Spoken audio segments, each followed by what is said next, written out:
Astaghfirullah. Alhamdulillah wassalatu wassalamu ala Rasulillah wa ala alihi wa sahbihi wa mawalah wa la hawla wa la quwata illa billahi wa ba'du. Alhamdulillah, di malam ini kembali kita duduk di majelis ilmu di Masjid Nidaul Ilmi.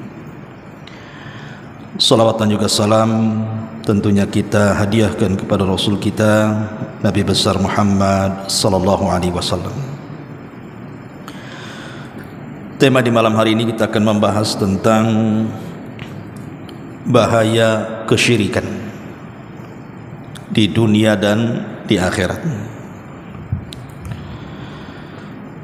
Pembahasan ini tentu sangat penting kita bahas, karena tidak ada dosa yang lebih besar yang dilakukan manusia melebihi kesyirikan. Apalagi beberapa kesyirikan itu ada yang sifatnya tidak bisa kita rasakan, tahu-tahu syirik itu sudah ada pada badan kita. Maka malam ini kita akan membahas tentang apa bahaya kesyirikan, kemudian pembagian syirik itu seperti apa, kemudian apa perbedaan syirik besar dengan syirik kecil, kemudian juga tentang contoh-contoh kesyirikan yang menyebar di masyarakat, dan yang terakhir tentunya bicara soal taubat dari kesyirikan. Inilah tema yang kita akan bahas di malam hari ini. Tidak memperpanjang mukaddimah, ada beberapa bahaya yang harus diwaspadai orang yang melakukan kesyirikan. Yang pertama, bahwa asyirku, syirik itu yuhbitu a'mal bil kulliyati, bisa menggugurkan seluruh amal secara keseluruhan. Di dalam surah Az-Zumar ayat 65 Allah mengatakan, la in asyrakta la yahbatanna amaluka wa la takunanna minal khasirin. Jika engkau hai Muhammad melakukan kesyirikan, maka akan hancur lebur amalanmu dan engkau termasuk orang-orang yang rugi. Kalau Nabi SAW saja yang kaya pahala, yang dosanya telah diampuni, yang telah, yang sedang dan yang akan datang, sekiranya dia melakukan kesyirikan, maka tidak ada guna kenabiannya. Itu sekelas Nabi, macam mana pula di bawah Nabi, macam mana pula kita. Inilah bahaya terbesar kesyirikan itu, bisa membatalkan semua amal saleh yang pernah kita lakukan. Di dalam surah Al-An'am dipertegas lagi, dalam surah Al-An'am 88-nya, walau asyraku la habita anhum ma kanu ya'malun. Kalaulah mereka melakukan kesyirikan, maka hancurlah apa yang telah mereka kerjakan. Kemudian yang kedua, orang-orang yang mati dalam kondisi kesyirikan. Mata laqiya rabbahu musyrikan falaysa lahu amalun fi an tunala lahu al-maghfiratu abada. Siapapun yang berjumpa dengan Allah Subhanahu wa taala kelak pada hari kiamat dan dia mati di atas kesyirikan, maka jangan pernah menghayal dia mendapatkan ampunan dari Allah Subhanahu wa taala. Tidak akan diampuni selamanya. Makanya Allah Subhanahu wa taala menyebutkan dalam surah An-Nisa ayat 48, innallaha la yaghfiru an yushraka bihi wa yaghfiru ma duna dzalika liman yasha. Siapapun yang berlaku kesyirikan, Allah tidak akan mengampuni dosa, Allah tidak akan mengampuni dosa-dosanya, tapi Allah akan mengampuni selain daripada dosa itu. Seandainya manusia itu seumur hidupnya dia melakukan dosa besar. Mungkin dia berzina, mungkin dia minum khamar, mungkin dia membunuh, mungkin dia berlaku zalim. Asal tidak menyekutukan Allah Subhanahu wa taala dan dia masih beragama Islam, maka masih ada harapan ampunan dosa-dosanya. Karena dosa selain kesyirikan itu kan semua tahta masyiatillah, di bawah kehendak Allah. Kalau Allah mau, Allah ampuni dosa-dosanya dan direct masuk surga.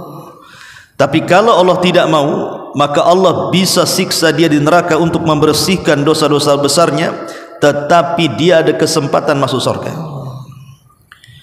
Maka yang kedua ini, siapapun yang meninggal asal dia tidak melakukan kesyirikan, berarti ada kesempatan masuk surga. Boleh jadi masuk surga awalian secara direct, langsung tanpa mampir di neraka, atau boleh jadi tidak secara langsung, mungkin diazab dulu baru dimasukkan ke dalam surga. Artinya ada kesempatan masuk surga. Tapi kalau dia berlaku syirik, jangan harap dia dapat ampunan. Ini yang kedua. Yang ketiga, anna sahibas syirki muharramun alaihil jannah wa huwa mukhalladun finnar.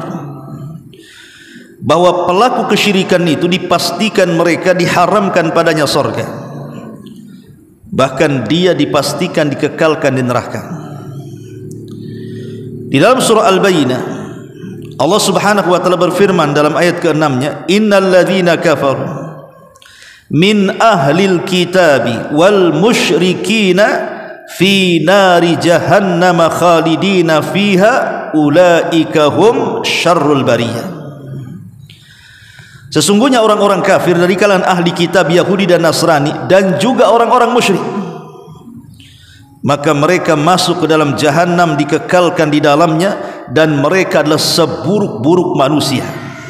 Lihat, Allah katakan mereka seburuk-buruk manusia yang dimasukkan ke dalam jahanam dan dikekalkan di dalamnya. Bahkan dengan tegas lagi dalam Al-Maidah 72-nya, innahu man yusyrik billahi faqad harramallahu alaihi al-jannah wa ma lidh-dhalimina min ansar. Siapapun yang berlaku syirik, maka Allah haramkan padanya surga dan tempat duduknya neraka, dan bagi orang-orang zalim tidak ada penolong kelak pada hari kiamat. Subhanallah, di sini Allah Subhanahu wa taala menegaskan bahwa surga haram kepada sesiapa yang mati di atas kesyirikan. Kemudian yang keempat, wasyirku yubihu damal musyrik wa mala, bahwa pelaku kesyirikan itu bisa terhalalkan darahnya, bahkan halal hartanya untuk diambil. Kalau seandainya seseorang hidup di negara Islam dan berlaku hukum Islam. Jadi kalau hidup di negara Islam kemudian berlaku hukum Islam dan diterapkan betul-betul hudud dalam Islam, maka orang musyrik ini harus ditangkap, kemudian dipaksa untuk bertobat. Kalau tidak, halal darahnya dan juga halal hartanya. Ma'asyiral muslimin wal muslimat rahimakumullah. Kemudian, dan itu sebagaimana hadis Nabi SAW yang ma'ruf, bahkan dicantumkan dalam kitab Arba'in Nawawi, umirtu an uqatilan nas hatta yashhadu an la ilaha illallah wa anna muhammadar rasulullah. Aku diperintah untuk memerangi manusia agar mereka bersaksi tidak ada sembahan yang berhak disembah kecuali Allah dan bahwa Muhammadlah utusan Allah. Artinya kalau mereka mau mengucapkan kalimat tauhid, selamat, mereka tidak diperangi. Tapi kalau mereka enggan mengucapkan kalimat tauhid alias jatuh kepada lawan tauhid kesyirikan, berarti mereka halal untuk diperangi. Ini yang keempat. Yang kelima, seorang musyrik juga haram untuk dinikahi wanita-wanitanya.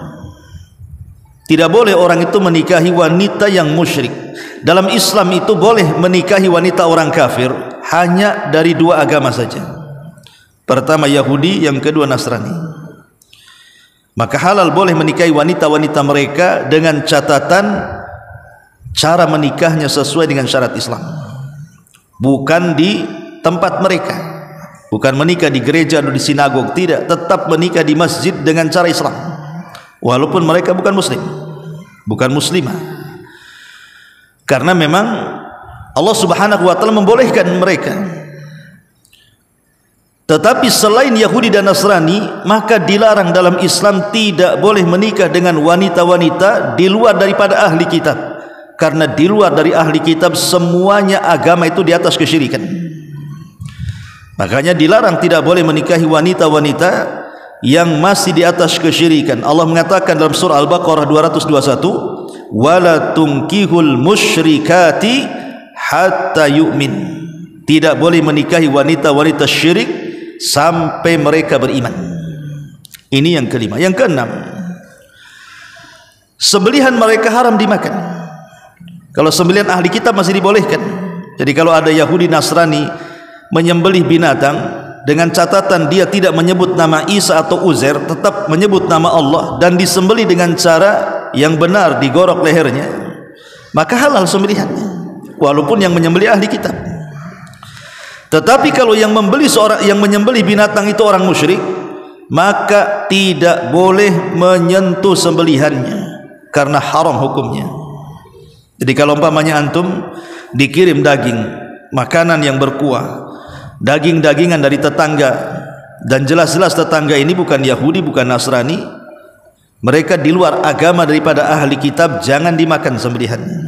Jangan dimakan, buang saja. Ya, untuk menghargai mereka terima, kemudian jangan dimakan. Karena haram hukumnya memakan sembelihan mereka. Ini yang keenam. Yang ketujuh, kalau seandainya man mata musyrika, barang siapa yang mati di atas kesyirikan, fa innahu la yarithu wa la yurath, mereka tidak mewarisi hartanya dan tidak berhak mendapatkan warisan. Mereka tidak berhak mewarisi ataupun mendapatkan warisan. Pamannya ayahnya musyrik, anaknya muslim. Ayahnya musyrik meninggal, maka harta warisan ayahnya tidak bisa diambil anaknya. Atau sebaliknya, anaknya musyrik, bapaknya pula muslim, meninggal anaknya, bawa harta, tidak bisa mewarisi kekayaan anaknya, tidak bisa mewarisi dan tidak bisa diwarisi. Karena ada hadis Nabi SAW mengatakan, la yarithul muslimul kafir walal kafirul muslim. Tidak boleh mewarisi seorang muslim harta orang kafir ataupun sebaliknya. Dan seorang yang musyrik jelas kafir. Ini yang ketujuh. Yang kedelapan, man mata musyrikan fala yughassal wala yukaffan wala yusalla alaihi wala yustaghfar lahu wala yutaraham alaihi wala yuqbar fi maqabiril muslimin. Kalau dia mati di atas kesyirikan, tidak boleh dimandikan, tidak boleh dikafankan, tidak boleh disolatkan, tidak boleh didoakan ampunan, tidak boleh juga dikuburkan di pekuburan kaum muslimin. Mereka kuburannya sendiri. Lihat konsekuensi orang-orang yang melakukan kesyirikan. Karena sekelas Nabi SAW saja pernah memintakan ampun kepada Allah akan dosa-dosa Abu Talib pamannya, yang sudah merawat Rasul dari usia 8 tahun sampai menikah dengan Khadijah, sampai diangkat jadi Nabi, bahkan membela agama Nabi. Tapi karena Abu Talib mati di atas kesyirikan, dia tidak mau mengucapkan kalimat tauhid, maka Nabi sebagai balas jasa ingin memintakan ampun akan dosa-dosa pamannya Abu Talib. Tapi Allah tolak dengan menurunkan ayat surah At-Taubah ayat 113. Maka nalin nabi walladzina amanu an yastaghfiru lil musyrikina walau kanu ulil qurba. Tidak layak bagi seorang nabi dan orang-orang yang beriman untuk memintakan ampun kepada Allah akan dosa-dosa orang musyrik walaupun mereka kerabat dekat. Turun surah At-Taubah ini menghentikan Rasul untuk memintakan ampun kepada pamannya. Karena orang musyrik kemudian meninggal dan dia tidak bertobat, maka tidak berhak dimandikan, dikafankan, disolatkan, bahkan dimintakan ampun, bahkan tidak boleh kita katakan tarahum, dan tidak boleh dikuburkan di pekuburan kaum muslimin. Ini yang ke-8. Yang ke-9, seorang yang musyrik itu yuhramu nikmatai al-amni wal ihtida. Diharamkan padanya 2 nikmat besar di dunia. Pertama keamanan, dan yang kedua petunjuk. Di dalam surah Al-An'am ayat 82 Allah mengatakan, alladzina amanu wa lam yalbisu imanahum bidzulmin ulaika lahumul amnu wa hum muhtadun. Orang-orang yang beriman dan tidak mencampur adukan keimanan mereka dengan kezaliman, maka mereka akan mendapatkan keamanan dan petunjuk dari Allah. Mafhum kebalikannya, berarti kalau orang itu tidak beriman dan mencampur adukan keimanan mereka dengan kezaliman, dalam tafsir kezaliman di sini artinya kesyirikan, maka mereka tidak berhak mendapatkan keamanan, bahkan petunjuk dari Allah tertutup untuk mereka. Ini ngeri. Kalau sudah tidak diberikan keamanan di dunia, artinya tidak selamat dia. Ketika tidak diberikan hidayah di akhirat, artinya tidak dapat petunjuk masuk surga. Maka hilang dua keamanan ini bagi orang-orang yang di atas kesyirikan. Ma'asyiral muslimin wal muslimat rahimani wa rahimakumullah. Kemudian yang nomor 10, bahwa seseorang yang di atas kesyirikan, syirik itu yufsidul uqul. Ingat, kesyirikan itu merusak akal. Makanya lihat kelakuan orang-orang musyrik itu yang menyembah berhala. Akal mereka tidak main.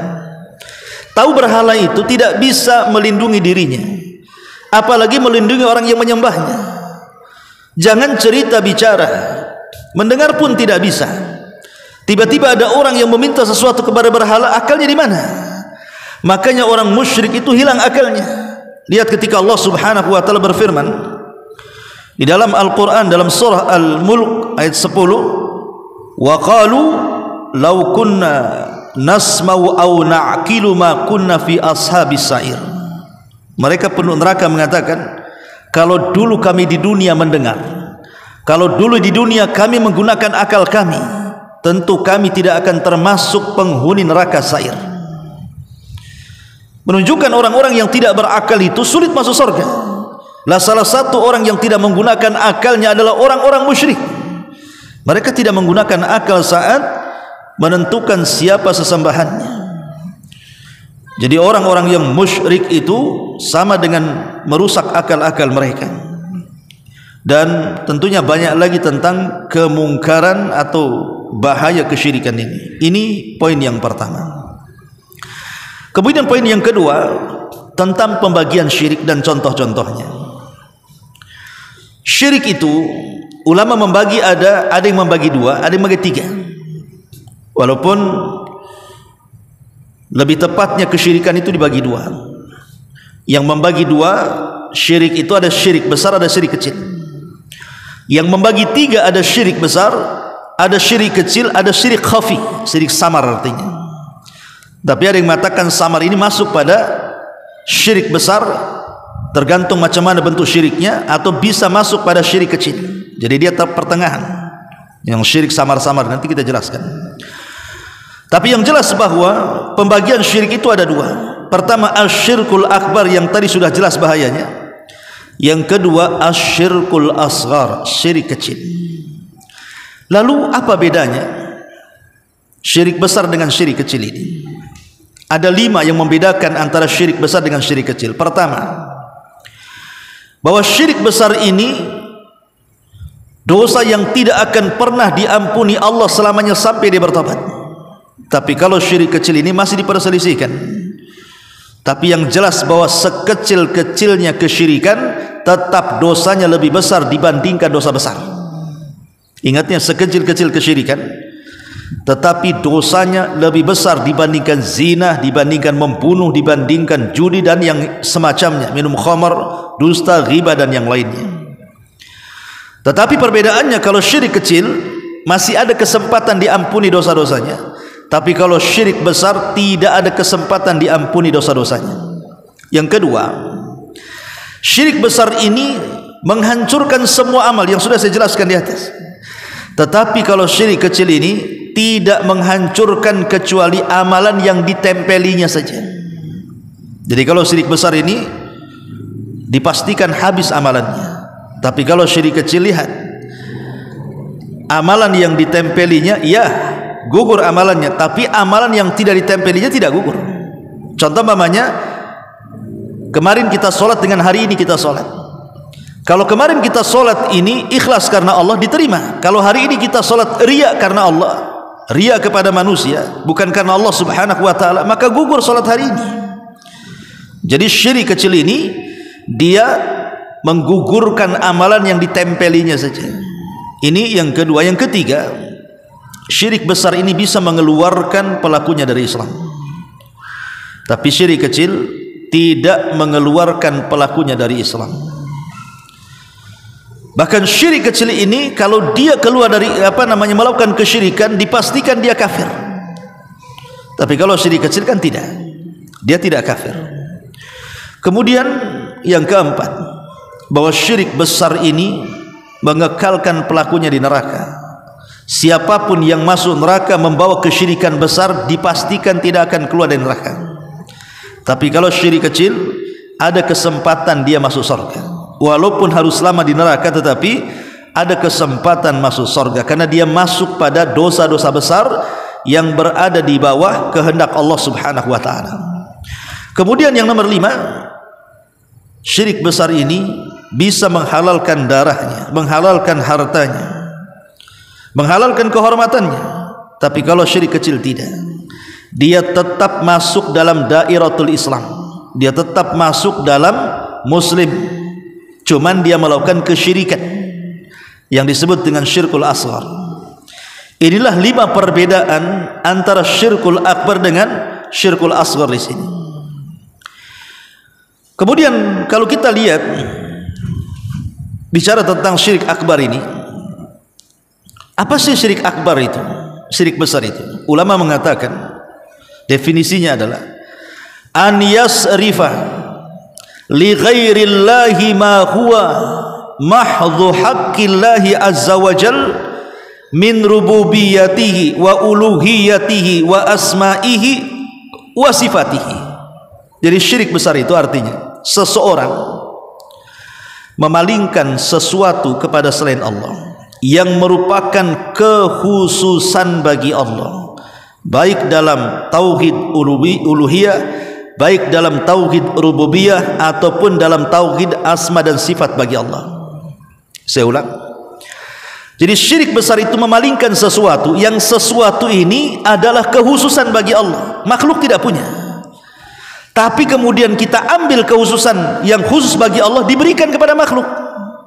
Apakah dalam bab rububiyah, apakah dalam bab uluhiyah atau asma wa sifat. Contoh umpamanya, di antara kekhususan Allah apa?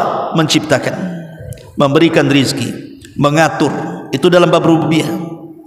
Kita yakin bahwa tidak ada yang menciptakan kecuali Allah, tidak ada yang mengatur kecuali Allah, tidak ada yang memberikan rizki kecuali Allah. Ini kekhususan Allah, tidak ada yang sanggup melakukannya.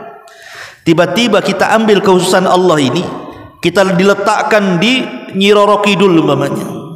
Oh, Nyi Roro Kidul itu bisa mengatur lautan, makanya harus kita persembahkan kepala kerbau untuk Nyi Roro Kidul. Nah, ini kesyirikan, syirik besar namanya. Kenapa? Karena mengatur walaupun sebagian kecil lautan itu tidak ada yang bisa kecuali Allah. Dia sudah mengambil kekhususan Allah diberikan kepada makhluk. Ini syirik besar namanya. Karena definisinya mengambil sesuatu yang merupakan kekhususan bagi Allah yang tidak bisa dikerjakan makhluk, diambil, diklaim oleh makhluk bahwa dia sanggup melakukannya, padahal tidak sanggup. Ya. Maka atau umpamanya datang ke kuburan, kemudian meminta rizki di situ, atau meminta keturunan. Tidak ada yang bisa memberikan keturunan kecuali Allah. Adapun kemudian makhluk sekalipun dia orang soleh, wali sekalipun, dia tidak bisa memberikan keturunan. Tiba-tiba kita datang ke kuburan meminta, ya wali fulan, saya sudah menikah lama, tolong berikan keturunan. Ini syirkul akbar, syirik besar. Kenapa? Karena memberikan keturunan itu hak Allah. Kenapa pula diberikan kepada makhluk? Lah itu namanya memalingkan sesuatu yang merupakan kekhususan bagi Allah diberikan kepada makhluk, baik dalam bab rububiyah ataupun uluhiyah. Uluhiyah contohnya salat, puasa, zakat, haji dan ibadah-ibadah yang lain itu tidak boleh dipalingkan kecuali kepada Allah. Kalau kita memalingkan sesuatu ibadah kepada selain Allah, berarti dia telah melakukan kesyirikan dengan syirkul akbar. Kenapa? Karena ibadah itu kekhususan bagi Allah. Kalau kita palingkan kepada selain Allah, berarti kita melakukan syirkul akbar. Ini dalam bab uluhiyah. Atau dalam bab asma wa sifat, nama-nama dan sifat-sifat Allah Subhanahu wa taala, memalingkan nama kepada selain Allah yang merupakan khususan bagi Allah Subhanahu wa taala. Nama-nama Allah yang sudah kita kenal 99 nama. Allah itu zat yang maha hidup. Tiba-tiba ada yang mengaku bahwa ada orang yang tidak akan pernah mati. Dari mana tidak akan pernah mati? Kalau orang mengklaim dirinya tidak akan pernah mati seperti Allah, seperti Tuhan, syirik dia.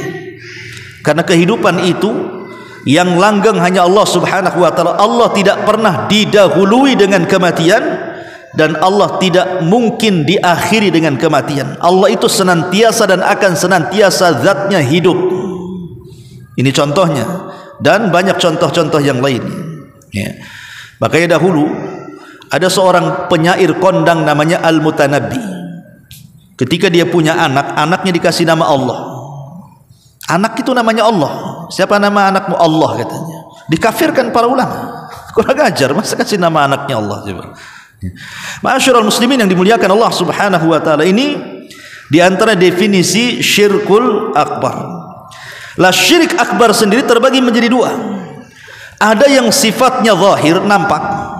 Ada yang sifatnya batin, tersembunyi atau terselubung. Adapun yang tampak ma'ruf, seperti para penyembah berhala. Mereka terang-terangan menyembah berhala-berhala mereka, menyembah patung-patung mereka, menyembah sonam-sonam mereka, jelas ya. Atau orang-orang yang datang ke kuburan meminta-minta di kuburan, itu kan jelas tuh, nampak oleh kedua mata kita. Tapi terkadang ada syirik itu yang sifatnya tersembunyi, seperti syiriknya orang-orang yang al-mutawakkilin, kata para ulama, dicontohkan kasyirkil mutawakkilin, seperti orang-orang yang syirik dalam bab tawakal. Tawakal tidak boleh diberikan kecuali kepada Allah. Tapi ada orang-orang yang bertawakal kepada makhluk. Ada orang-orang yang bertawakal kepada makhluk kan. Kalau dipecat oleh perusahaannya, wah kayak kiamat, sehingga tidak mau sholat, tidak mau apa, pokoknya frustasi, seolah-olah Tuhannya itulah perusahaannya. Padahal terkadang orang keluar dari perusahaan, entah dipecat, PHK atau mengundurkan diri, siapa tahu ada rezeki yang jauh lebih baik kan. Tapi banyak orang-orang yang menuhankan perusahaan, ketika dipecat itu kayak kiamat, akhirnya lemes hidupnya, putus asa, bahkan meninggalkan ibadah-ibadah. Masalah ikhwatu fillah muliakan Allah Azza wa Jalla ya. Itu berarti tawakalnya bukan kepada Allah, tapi kepada perusahaan, atau mungkin kepada pejabat, atau mungkin kepada manusia, atau mungkin kepada benda-benda dan begitu seterusnya. Ini syirik akbar yang sifatnya apa? Tidak nampak, karena kan dalam hati. Tawakal kan dalam hati. Nah ini juga bisa terjerumus kepada syirkul akbar.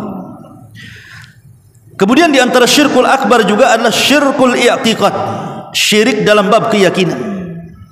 Syirik dalam bab keyakinan, seperti ada sebagian keyakinan orang Syiah bahwa imam 12 mereka itu mampu menghidupkan dan mematikan, mampu menurunkan hujan. Bahkan mereka mengklaim bahwa imam 12 mereka tahu kapan mereka mati. Sebenarnya ini kan hayalan orang-orang Syiah saja, tapi ini bisa menjerumus kepada kesyirikan ya kawan. Macam mana imam-imam mereka sanggup meramalkan dirinya dan tahu dirinya akan mati kapan? Kalau saya beri analogi contoh seperti ini, Husain ibn Ali radhiyallahu an, Husain ibn Ali radhiyallahu an itu diundang oleh orang-orang Kufah supaya datang ke Kufah, dan orang Kufah siap membaiat Husain untuk menumbangkan kekuasaan Yazid bin Muawiyah. Tapi apa yang terjadi? Husain sudah dinasihati oleh saudara kawan-kawannya, saudara-saudaranya, jangan pergi ke Kufah, karena orang Kufah itu para pengkhianat. Mereka ngomong saja, memberikan loyalitas, hakikatnya mereka itu para pengkhianat. Tapi Husain tidak dengar. Berangkat dia dari Madinah ke Kufah. Di tengah jalan di satu tempat namanya Karbala, dibantai oleh pasukan Ubaidillah ibn Ziyad. 90 manusia mati di Karbala, dan 50-nya keluarga Nabi. Pertanyaannya, kalau orang Syiah mengklaim bahwa imam mereka itu mampu mendeteksi kapan wafatnya, saya kira Husain tidak akan berangkat kalau dia tahu akan dibunuh. Saya yakin tidak akan berangkat kalau dia tahu akan dibunuh kan. Karena Husain tidak tahu dia akan dibunuh, makanya berangkat. Dan Allah sudah takdirkan begitulah pembunuhannya, dia mati syahid, dibunuh oleh pasukan Ubaidillah. Dari mana kalau begitu Imam 12 mengetahui yang gaib? Lah ini kan sebuah kesyirikan mengklaim perkara-perkara yang gaib.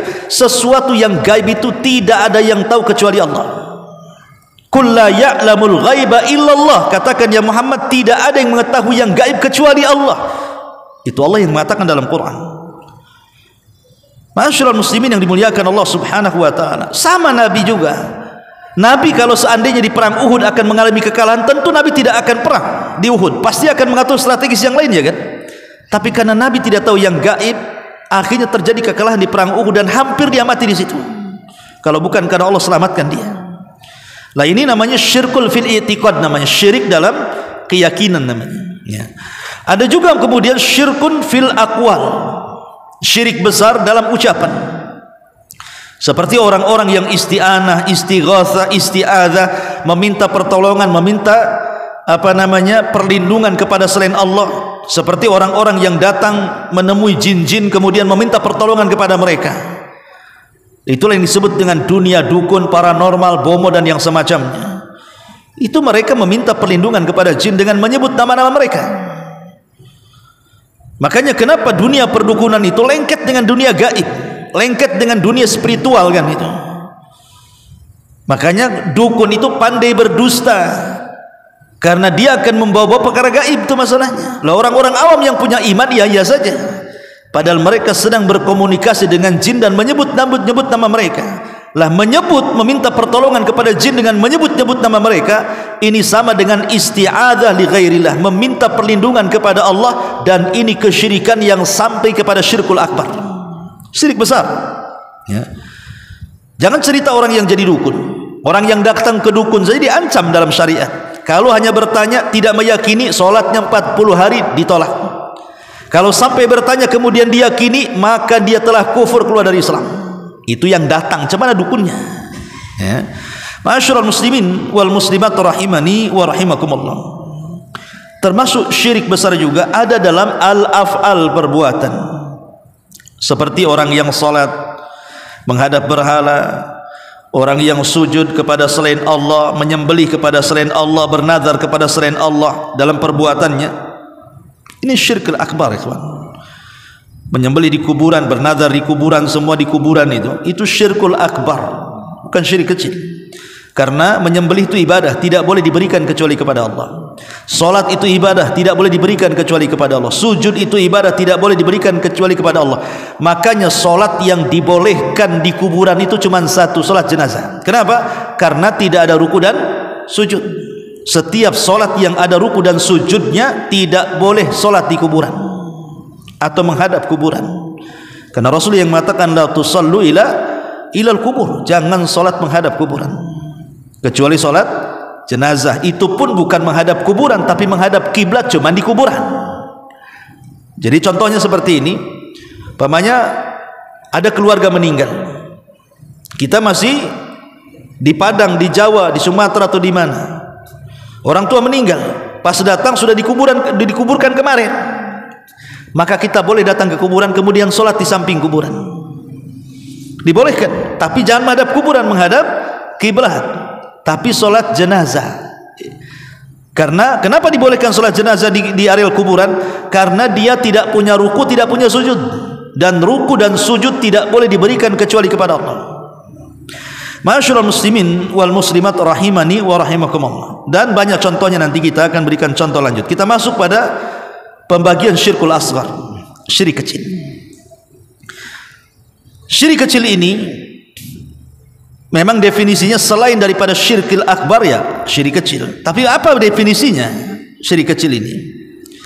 Memang dijelaskan bahwa setiap kesyirikan yang tidak sampai mencapai had syirkul akbar, maka dia syirkul asghar. Tapi kan definisi seperti ini akan sulit dipahami. Setiap yang bukan syirik besar maka syirik kecil, iyalah kan, itu logika seperti itu. Kalau bukan syirik besar berarti syirik kecil kan, maka sangat sulit mendefinisikan syirik kecil itu. Tetapi syirik kecil ini ada yang memang ditegaskan oleh Rasul bahwa dosa ini termasuk syirik kecil atas lisan Nabi. Contoh mamanya, Nabi SAW mengatakan, akhwafa ma akhafu alaikum asyirkul asghar. sesuatu yang paling aku takutkan dan paling aku khawatirkan kepada kalian kalau kalian terjerumus kepada syirik kecil. Rasul menyebutkan syirik kecil, langsung menyebutkan syirik kecil. Kemudian sahabat bertanya, apa itu wahai Rasul yang kau takutkan dari syirik kecil itu? Maka Rasul mengatakan, ar-riya, orang yang berlaku riya, beribadah bukan karena Allah tapi karena manusia. Tapi riya sendiri bisa masuk pada syirkul akbar, bisa masuk pada syirkul asghar. Kalau memang seseorang itu memang kehidupannya hanya untuk riya saja, itu bukan syirik kecil, itu masuk syirik besar. Contoh mamanya, ada seorang mu'alaf, dia masuk ke dalam Islam itu bukan karena ingin mengambil hidayah, tapi karena ingin riya. Dia menikahnya karena menikahi wanita. Dia seorang muslimah, syaratnya harus menikah seorang muslimah, dia harus berpura-pura masuk Islam. Maka berpura-pura masuk Islam, kemudian hanya ingin supaya dipuji oleh istrinya dan mau menikah dengannya, atau dipuji oleh keluarganya supaya bisa menikahi putrinya. Ini bukan syirik kecil namanya, ini syirkul akbar. Masuk Islamnya percuma, karena masuk Islamnya bukan karena memang ingin mengambil hidayah, kan begitu. Karena riya mutlak dari awal, bukan karena Allah tapi karena manusia. Lain kalau dia seorang muslim, kemudian dia melaksanakan sholat, terkadang ada waktu-waktunya dia riya karena mungkin di sekitarnya ada orang-orang yang dianggap mulia, akhirnya dia bagusi sholatnya, dia bagusi bacaannya, dia bagusi gerakannya, dilama-lamain sholatnya. Ini namanya syirik kecil namanya, karena datangnya bukan dari awal, ya sekonyong-konyong saja. Itu disebut syirkul asghar, nama syirik kecil. Termasuk syirik kecil adalah al-i'timad anil asbab wa adamul i'timad ala Allah, terlampau menyandarkan kepada sebab dan lupa yang menciptakan sebab. Umpamanya terlampau yakin dengan obat, obat ini pasti menyembuhkan, harusnya dia katakan Allah yang menyembuhkan lewat perantara obat, kan itu. Tapi dia terlampau yakin dengan sebab dan lupa yang membuat obat, Allah subhanahu wa ta'ala.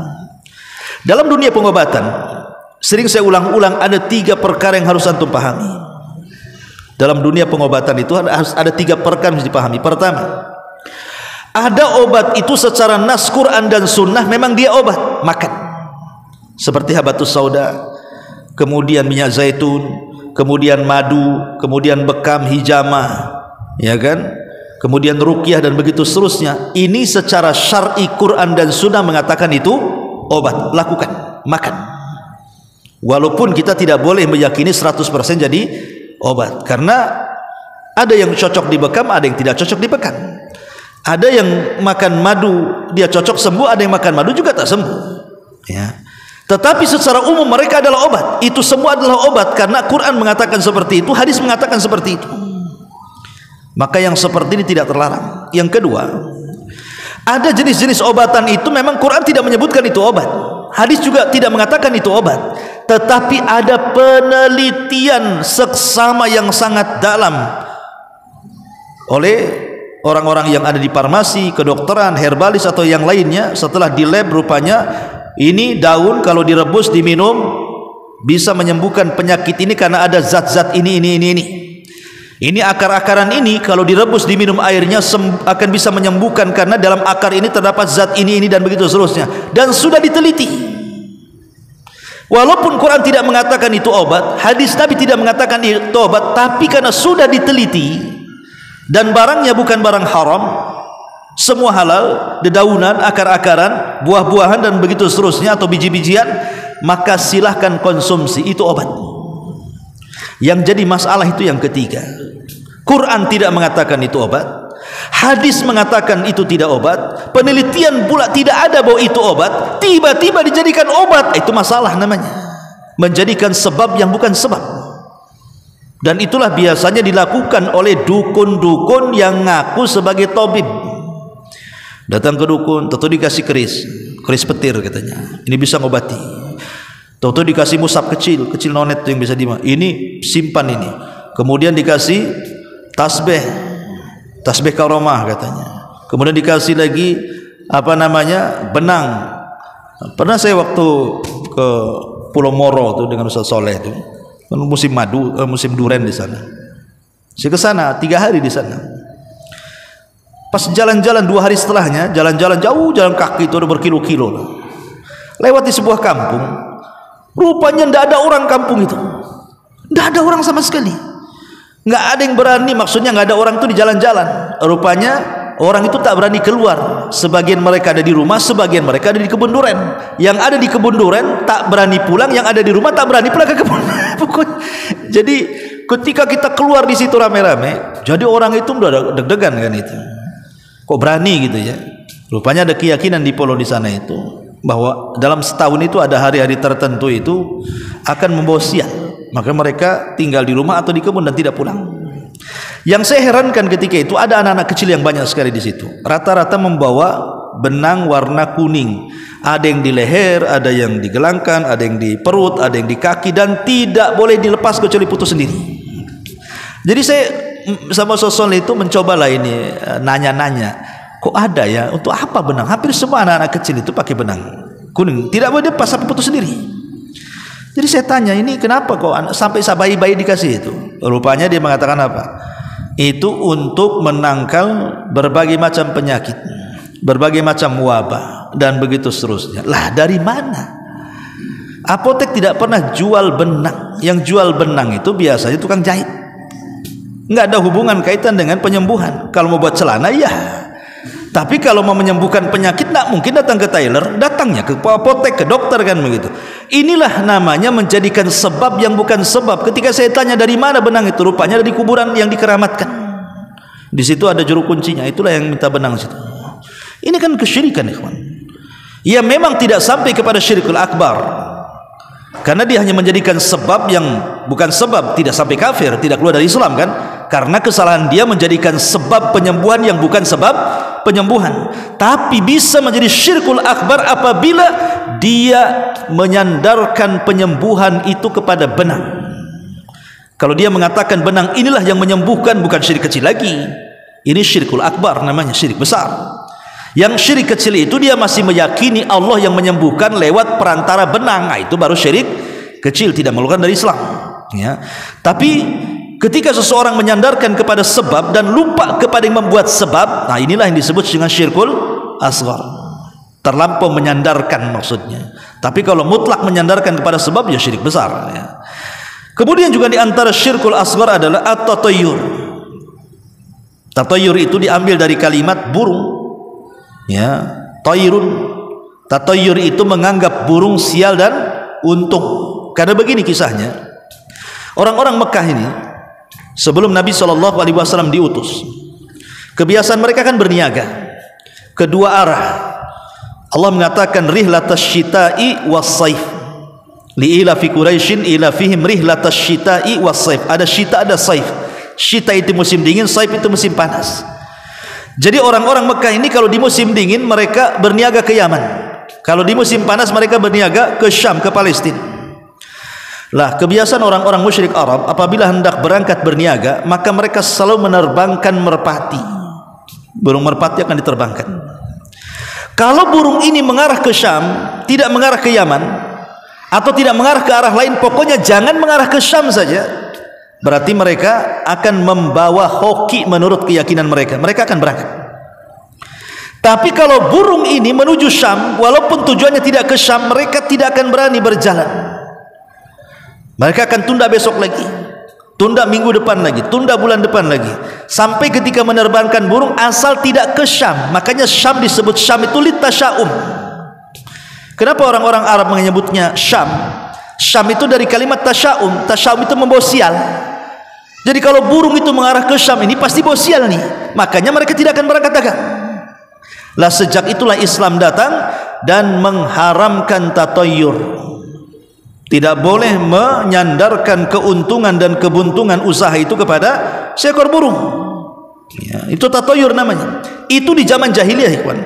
Tapi di zaman sekarang berkembang tatayyur itu, bukan hanya sekedar ke burung saja. Kalau dulu zaman saya masih kecil-kecil di desa-desa itu ada namanya burung perukutut. Ini kalau sudah dia bersuara tutut-tutut gitu apa gitu ya, entah agak panjang atau apa gitu, oh ini burung ini bohok, ini dipelihara atau dijual mahal tuh ya, kalau zaman dulu ya. Tapi rupanya beralih bukan ke burung saja. Dan anehnya di negeri kita ini tatoyurnya musim-musiman. Dulu ada ikan lohan, makin besar nong-nongnya katanya makin hoki. Tapi sekarang makanya ikan lohan mahal zaman dulu kan. Sekarang ada harganya, digoreng sekarang ikan lohan tuh. Ya. Kemudian muncul juga apa namanya daun janda bolong. Tahu kan daun janda bolong yang besar-besar itu? Kenapa itu sejarahnya disebut janda bolong? Apa ada janda yang nggak bolong ya? Nggak paham ya. Tapi yang jelas bahwa itu pohon itu diyakini membohoki kan. Akhirnya sampai mahal, naudzubillah. Sampai nggak ada orang kebeli ratusan juta. Sekarang mana ada? Mau janda bolong mau rapat tetap aja murah sekarang. Musim-musiman tatoyurnya kan. Kemudian apalagi dulu itu?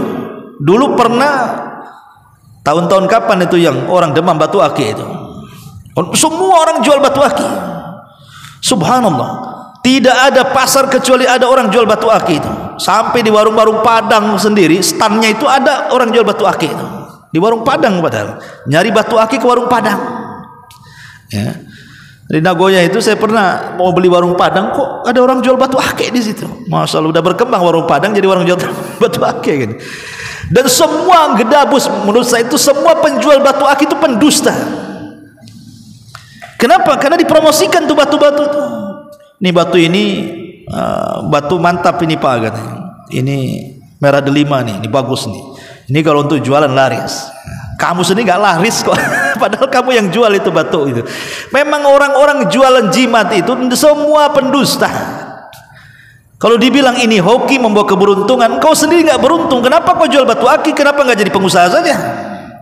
Nah ini kan hal-hal yang seperti ini. Tapi kan demam batu akik sebentar saja kan. Sekarang hilang pula itu batu akik itu pada kemana? Ya. Kecuali kalau batu akik itu dari emas gitu. Iyalah emasnya bukan batu akiknya yang mahal. Tapi yang jelas bahwa tatoyur ini berkembang. Makanya kemudian definisi tatoyur dalam ulama akidah itu sesuatu yang sifatnya dilihat, sesuatu yang sifatnya didengar, sesuatu yang sifatnya dimimpikan. Kemudian diyakini bahwa apa yang didengar, apa yang dilihat, apa yang dimimpikan, apa yang dirasakan itu membawa untung dan buntung, maka itu disebut tatoyur. Ketika kesemutan tangan kanan, wah ini dapat rezeki. Ketika kesemutan tangan kiri, ini akan datang debt collector. Nah ini dari mana coba? Anak gadis tidak boleh duduk di pintu, nanti jauh jodohnya. Perasaan makin duduk di pintu makin dekat jodohnya, dilihat orang hari-hari kan itu. Kemudian juga ada orang kalau seandainya wanita hamil, kemudian suaminya mau mandi, maka anduknya tidak boleh lilit di leher gitu. Nanti anaknya kelilit ususnya. Naudzubillah. Ini dari mana coba? Ini tatoyur namanya. Tidak ada yang seperti ini. Apa kaitan bapaknya gulung-gulung anduk di leher tiba-tiba mempengaruhi kepada anaknya, nanti kemudian tali pusarnya akan melilit leher anak janinnya? Ini tatoyur semua. Nggak ada yang seperti itu. Ya. Tidak ada yang seperti itu. Dan di negeri ini paling kaya, di negeri kita ini tato ini paling kaya ya kawan, paling kaya. Contoh saja umpamanya antum naik mobil atau naik motor nabrak kucing ya. Kucing ini kalau tidak dihormati seperti manusia ya, dikafani, dihormati, dikuburkan dengan layak, itu akan membawa kecelakaan itu. Kemudian diyakini sebenarnya kenapa terjadi kecelakaan setelah dia nabrak kucing? Karena dia termakan berita hoax. Bahwa siapa yang nabrak kucing, kalau kucing itu tidak dikuburkan dengan baik, maka dia akan mengalami kecelakaan.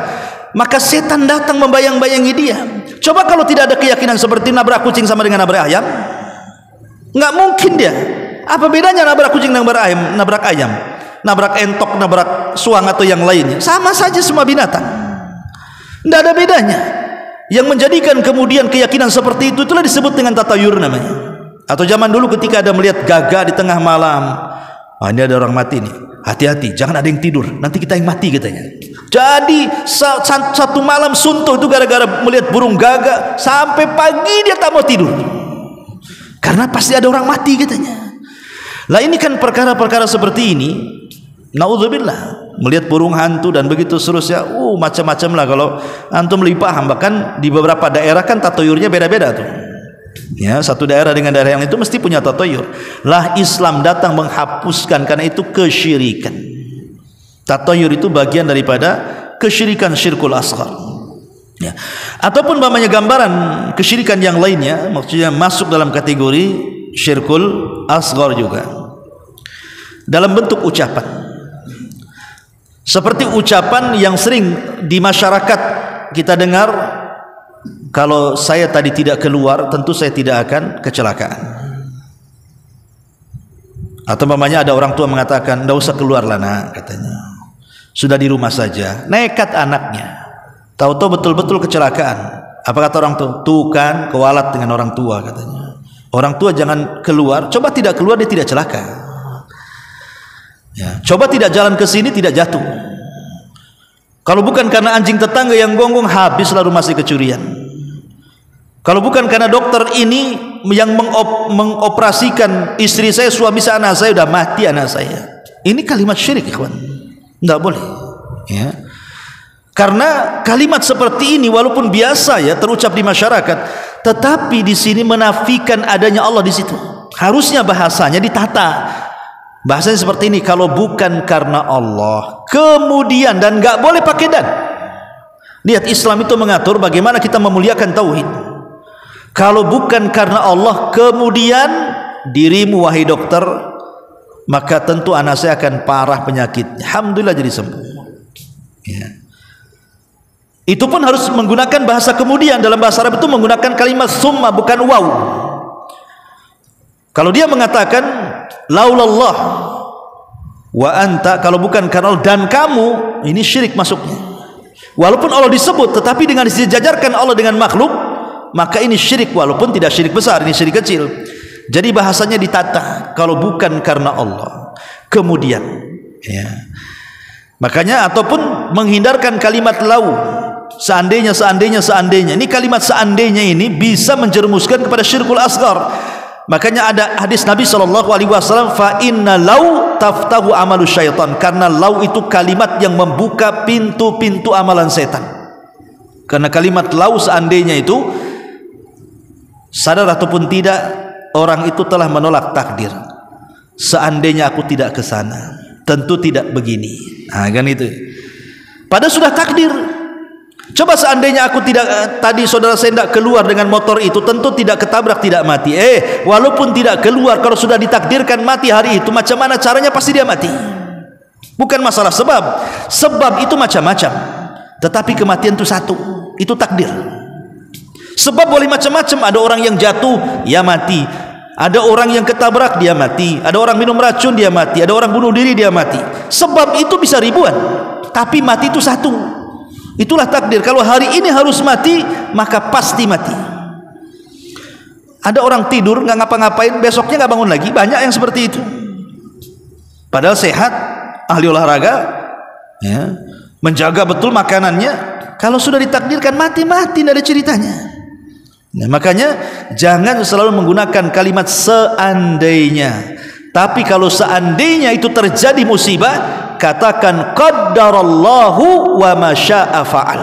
Ini semua sudah takdir dari Allah dan Allah bisa berbuat sekehendaknya. Begitu ngomongnya.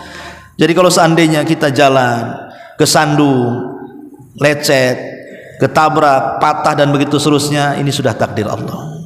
Tidak bisa kita nyalahkan seandainya tadi. Ya, ini karena ini membuka pintu daripada pintu syaitan. Dan banyak gambaran-gambaran tentang syirkul asghar. Taib. Ada perbedaan antara syirik yang dilakukan orang dulu dengan syirik yang dilakukan orang sekarang. Yang pertama, syirik orang dulu itu rata-rata mereka menyembah Allah di saat mereka susah, tapi di waktu senang mereka datang ke berhala dan meminta-minta. Itu orang-orang jahiliyah di zaman itu. Mereka melakukan kesyirikan itu di waktu senang saja. Di waktu susah tidak pernah melakukan kesyirikan orang musyrik itu. Contoh, Abu Jahal itu punya anak namanya Ikrimah bin Abi Jahal. Ikrimah bin Abi Jahal itu salah satu nama yang ditarget Nabi tidak akan dapat pengampunan kecuali dibunuh. Ketika terjadi Fatu Mekah, kan ada nama-nama orang yang data oleh Rasul, orang-orang ini tidak bisa dapat pengampunan, tangkap bunuh. Tapi secara umum semua penduduk Mekah itu diampuni oleh Rasul. Ketika terjadi Fatu Mekah, Rasul memandang orang-orang yang pernah menyakiti dia dan keluarganya, menyakiti sahabatnya, dipandang satu-satu. Tapi Rasul mengatakan apa? Idhabu fa antumut tulaqo, pergi kalian sudah dimaafkan. Tetapi ada orang-orang yang tidak dimaafkan oleh Nabi. Salah satunya Ikrimah bin Abi Jahl. Karena ketakutan lari dia ke Syam naik perahu. Dengan orang-orang yang diponis tidak akan dapat pengampunan. Rupanya perahu di tengah lautan diombang-ambing sama gelombang. Ketakutan orang-orang yang ada di perahu itu. Salah satu di antara orang yang di perahu menasihati, kalau kita tidak meminta pertolongan kepada yang di langit, maksudnya Allah Subhanahu wa taala, tentu kapal kita akan karam. Maka kita harus berdoa kepada dengan cara ikhlas, minta supaya kita diselamatkan. Lah di situ Ikrimah bin Abi Jahl mendengar dan mengatakan, ya Rabb, kalau memang engkau adalah Tuhanku dan apa yang didakwahkan Muhammad itu benar, katanya, dan kau selamatkan hari ini, ku janji aku akan datang menemui Muhammad dan aku akan masuk Islam. Subhanallah, akhirnya Allah takdirkan selamat tuh kapal, balik lagi ke Mekah, selamat. Dari situlah Ikrimah sadar bahwa selama ini sesembahannya tidak ada gunanya. Dia datang kepada Rasul kemudian masuk Islam, dan baik keislamannya Ikrimah bin Abi Jahl itu. Sehingga Allah Subhanahu wa taala berfirman, fa idza raqibu fil fulki da'awullaha mukhlishina lahuddin falaman najahum idahum musyrikun. Apabila mereka berada di atas kapal kemudian diombang-ambing dengan bahtera yang sangat dahsyat, mereka pun berdoa ikhlas kepada Allah. Tapi ketika kapal diselamatkan, mereka melakukan syirik lagi. Dari sini menunjukkan bahwa orang-orang musyrik di zaman jahiliyah itu, kalau di waktu susah, tidak ada yang datang ke Lata, Uzza, Manat, Hubal, tidak ada. Mereka langsung kepada Allah Azza wa Jalla. Makanya ada seorang namanya Husain, ayahanda daripada Imran ibn Husain. Dia tokoh dari tokoh-tokoh Ansor, masih musyrik. Ketika Rasul hijrah ke Madinah, berdialog Rasul dengan Husain, ayahanda daripada Imran ibn Husain itu. Wahai Husain, kata Rasul, berapa sebenarnya Tuhanmu itu? Kam adadu alihatika, berapa jumlah Tuhanmu itu, kata Rasul. Kata Husain, jumlah Tuhanku ada 7, katanya. Kemudian dia mengatakan, sittatun fil ardi wa wahidun fis sama. Yang 7 itu, yang 6 ada di bumi, yang 1 ada di langit, katanya. Jadi mengakui ada Tuhan di langit 1, ada 6 Tuhan di bumi, Lata, Uzza, Manat, Hubal, dan yang lainnya itu. Kemudian Rasul mengatakan, mana kuat, Tuhan yang 6 di bumi atau Tuhan yang 1 di langit, katanya. Kata Husain, ya yang di langit lebih kuat. Kemudian kata Rasulullah, kalau seandainya engkau sakit, anakmu sakit, keluargamu sakit, kemana kau arahkan doamu? Ke yang di atas atau ke yang 6 berhalamu? Maka Husain mengatakan, ke yang di atas, katanya. Baik, kalau engkau mencari rizki, kau minta kepada siapa rizki yang akan diberikan kepadamu? Kepada 6 berhala yang ada di bumi ataukah kepada Tuhan yang ada di langit? Dia mengatakan kepada yang di langit. Kemudian Rasul mengatakan, berarti yang di langit lebih kuat dibandingkan Tuhan yang di bumi. Ya, kata Husain, seandainya kau tinggalkan Tuhan yang di bumi yang 6 itu, kau fokus dengan yang di atas, kira-kira yang 6 itu demo enggak Tuhanmu tuh? Kata Rasul, kira-kira dia akan mencelakakan kamu enggak? Tiba-tiba kemudian menyerang Tuhan yang di langit 1. Kata Husain, oh tidak bisa, karena yang di atas lebih kuat, katanya. Coba ingat, itulah dialognya orang-orang musyrik. Akhirnya kemudian setelah lama dialog dengan Rasul, diberikan logika-logika oleh Nabi SAW, masuk Islam dia. Ya, ini menunjukkan apa? Bahwa orang-orang musyrik di zaman dulu kalau melakukan kesyirikan di waktu susah saja, kalau di waktu senang mereka justru melakukan kesyirikan. Kau di zaman sekarang susah senang tetap syirik, susah makin syirik, senang makin syirik di zaman sekarang ini. Susah datang ke kuburan minta-minta supaya usaha dilancarkan, usahanya sudah lancar takut bangkrut, datang ke dukun, dari kuburan ke dukun itu sama saja. Ke kuburan meminta-minta syirik, setelah kaya takut kekayaannya hilang, datang ke bah dukun, syirik juga, kan begitu. Ini makanya kenapa kesyirikan di zaman dulu lebih ringan dibandingkan kesyirikan di zaman sekarang. Ini satu. Yang kedua, kalau orang-orang dulu jahiliyah itu, Mereka itu sesembahannya batu, pohon, makhluk-makhluk yang tidak punya dosa. Apa dosanya batu? Apa dosanya pohon? Tidak ada. Ya. Ataupun kalau memang menyembah orang-orang soleh yang sudah meninggal, memang jelas-jelas kesolehannya, bukan kaleng-kaleng kesolehannya. Memang mereka orang soleh, jadi jelas kesolehannya. Tapi kalau orang sekarang ini yang nyembah kuburan itu tidak tahu ini kuburan ini dulu semasa hidupnya soleh ketoleh, tidak tahu kita. Dia orang baik, orang fasik, kita tidak tahu. Yang jelas kata orang itu wali, itu kata orang. Ya, lah ini masalah kan begitu. Makanya orang dulu kesyirikannya lebih ringan dibandingkan kesyirikan di zaman sekarang. Yang ketiga, di zaman jahiliyah tidak ada keyakinan itu Allah masuk kepada tubuh manusia. Tidak ada. Orang jahiliyah tidak pernah mengatakan seperti itu. Hatta Abu Jahal, Abu Lahab, tidak ada yang mengatakan Allah itu menyatu dengan makhluk. Di atas kesyirikan dan kejahilian mereka loh ya. Tapi di zaman sekarang ada pula orang meyakini bahwa Allah itu bisa menyatu dengan makhluk. Dalam bahasa Jawa itu istilah manunggali kaula Gusti. Allah itu menyatu dengan alam. Bahkan lebih parah lagi, bukan dengan alam, dengan manusia. Itu disebut dengan akidah hululiyah namanya. Akidah hululiyah, Allah bersatu dengan makhluk seperti kopi, gula, teh, jadi satu, kayak gitulah campurnya. Belakangan kemudian orang-orang yang berpemahaman seperti ini apa? Karena Tuhan sudah berada di badan dia, sehingga tidak ada kewajiban untuk melaksanakan yang wajib-wajib. Sudah mulai meninggalkan sholat, puasa, zakat, haji, pokoknya enggak ibadah lagi. Untuk apa ibadah? Tuhan sudah ada dalam hati saya, sudah ada badan saya. Ya, orang yang beribadah itu harus bagi mereka yang Tuhannya belum masuk ke badan, gitu, masih di luar. Istilah dengan syariat. Kalau sudah tingkat ma'rifat beda, karena sudah masuk ya, enggak perlu lagi. Berdalil pula dengan Quran, wa'budullaha hatta ya'tiyakal yakin, sembahlah Allah sampai datang keyakinan. Berarti saya sudah yakin, tidak perlu menyembah Allah. Maksud keyakinan di situ mati, sembah Allah sampai mati, sampai yakin pula. Karena sudah ma'rifat kan yakin tuh, berarti tidak perlu menyembah Allah lagi. Ini kan gimana?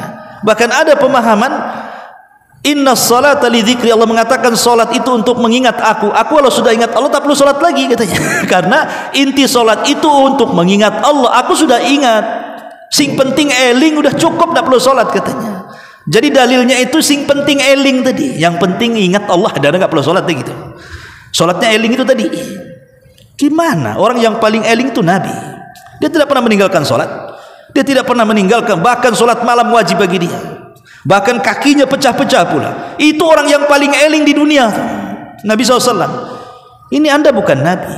Kemudian membuat kaedah yang jauh lebih sesat lagi. Dia mengatakan apa? Maqamul wilayah aula min maqamin nubuwah, bahwa kedudukan seorang wali jauh lebih tinggi dibandingkan seorang nabi.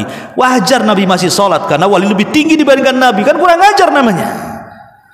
Macam mana wali lebih tinggi daripada Nabi? Dalilnya apa?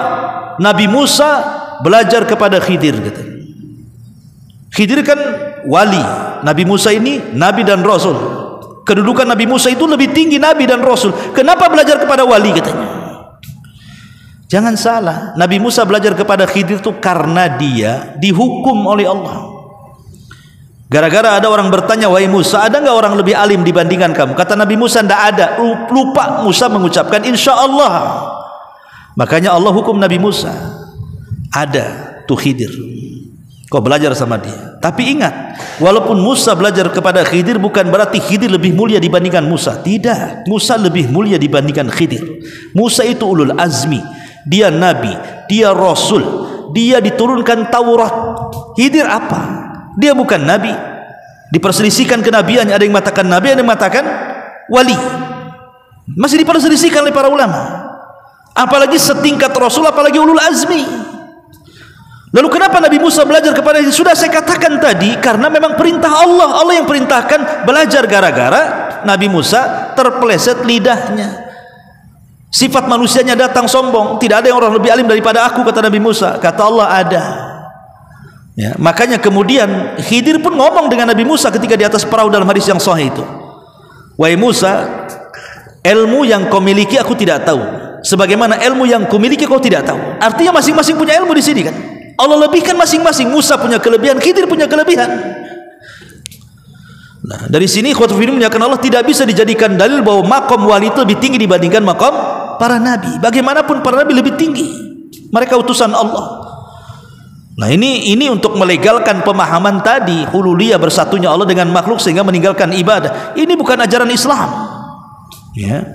Dan merendahkan orang lain yang kata mereka kalau baru tingkat syariat itu antum nggak ada apa-apanya. Antum kalau ketemu dengan orang ini antum diremehkan. Diremehkan walaupun antum sholat 5 waktu tepat waktu, sholat sunnahnya, ngajinya rajin, nggak ada apa-apa di mata mereka karena antum masih tingkatan TK.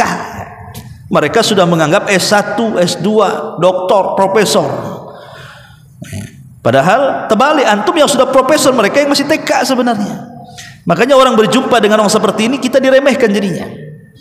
Antum masih tingkatan syariat, belum sampai kepada hakikat. Ya. Masyaallah muslimin yang dimuliakan Allah Subhanahu wa taala, inilah diantara contoh kesyirikan tempo dulu dan kesyirikan di zaman sekarang. Adapun yang terakhir, karena waktu juga, tentu karena syirik ini dosa yang paling besar, maka tidak bisa dia dihapus dan digugur dosa itu dengan sholat, dengan puasa, dengan wudu. Walaupun Rasul mengatakan sholat 5 waktu ke sholat 5 waktu yang bisa menggugurkan dosa, umroh 1 ke umroh berikutnya bisa menggugurkan dosa, wudu tetesannya bisa membawa dosa dan menghancurkannya. Ini dosa-dosa kecil. Kalau dosa besar tidak bisa dihilangkan dengan sholat, dengan umroh, dengan wudu, dengan sujud, ruku dan begitu seterusnya. Maka dosa syirik karena dosa yang paling besar harus ada taubatan nasuha, tobat yang betul-betul tobat yang ikut syarat tobatnya. Satu, dia harus meninggalkan kesyirikannya. Yang kedua, dia harus menyesal dari kesyirikannya. Yang ketiga, tidak mengulang lagi kepada kesyirikannya. Ini harus ada. Kemudian yang keempat, dia buktikan dia meninggalkan kesyirikan itu dengan mempelajari tauhid. Ikuti perbuatan buruk dengan kebaikan. Kalau dulu melakukan kesyirikan, sekarang tegakkan tauhid. Baru taubatnya diterima oleh Allah Subhanahu wa taala. Wallahu alam, ini diantara bahaya kesyirikan. Subhanaka wa bihamdika asyhadu an la ilaha illa anta astaghfiruka wa atubu ilaik. Allahu taala alam. Assalamualaikum warahmatullahi wabarakatuh.